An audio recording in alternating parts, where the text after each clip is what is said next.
Pelaku pencurian di toko emas Sinar Logam Manokwari ternyata oknum Brimob. Oknum personel Brimob berinisial As terpaksa harus berurusan dengan penyidik Satreskrim Polresta Manokwari.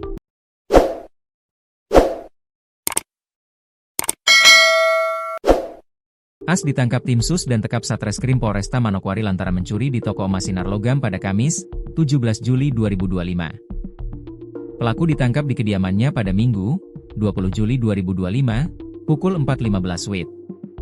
Berdasarkan rilis yang dikirim Polda Papua Barat, As menggasak emas tersebut dengan cara memecahkan etalase.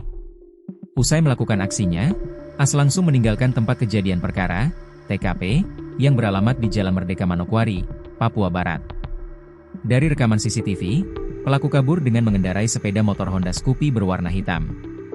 Tim Sus dan Tekap Satreskrim Polresta Manokwari pun bergerak cepat usai menerima laporan tersebut. Tim gabungan itu menganalisis rekaman CCTV di sekitar lokasi kejadian. Petugas berhasil mengidentifikasi sepeda motor yang digunakan pelaku, dengan ciri khas menggunakan spion Yamaha 125Z dan dudukan plat nomor depan milik Yamaha. Tim langsung melakukan pelacakan terhadap kendaraan yang berhasil diidentifikasi.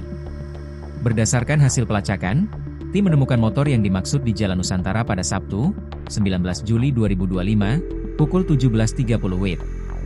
Saat ditemukan, motor tersebut dikendarai oleh Bahar yang berprofesi sebagai ojek. Tim langsung menginterogasi dan mengecek dokumen kendaraan. Bahar pun mengakui bahwa motor itu miliknya dan telah menyewakannya pada seseorang yang diketahui bernama Ardi. Selain itu, petugas juga berhasil memperoleh informasi tambahan dari saksi lainnya bernama Marten alias Ateng. Dalam keterangan yang disampaikan Ateng, As tinggal di seputaran Amban. Tim gabungan kemudian bergerak menuju kediaman pelaku dan berhasil menangkapnya pada Minggu, 20 Juli 2024, pukul 4.15 WIB. Petugas juga melakukan penggeledahan dan berhasil mengamankan helm, tas ransel dan emas hasil curian yang masih disimpan di rumah pelaku. Tim langsung mengamankan pelaku ke Mapolresta Manokwari guna menjalani pemeriksaan lanjut. Pada saat interogasi, pelaku mengakui perbuatannya telah melakukan pencurian di toko emas Sinar Logam.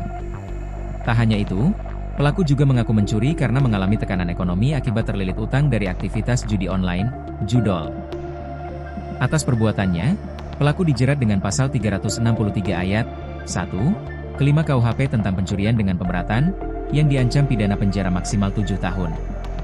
Selain proses pidana, Polda Papua Barat juga menegakkan mekanisme disiplin dan etika internal Polri. Pemeriksaan terhadap tersangka dilakukan oleh Bidang Propam Polda Papua Barat, sesuai dengan PP Nomor 2 Tahun 2003 tentang disiplin anggota Polri serta Peraturan Kapolri Nomor 7 Tahun 2022 tentang Kode Etik Profesi dan Komisi Kode Etik Polri. Kapolda Papua Barat, Irjen Pol Joni Edison Isir menyatakan bahwa Polda tidak akan mentolerir pelanggaran hukum maupun kode etik oleh personel. Penanganan kasus ini dilakukan secara profesional, transparan, dan berkeadilan.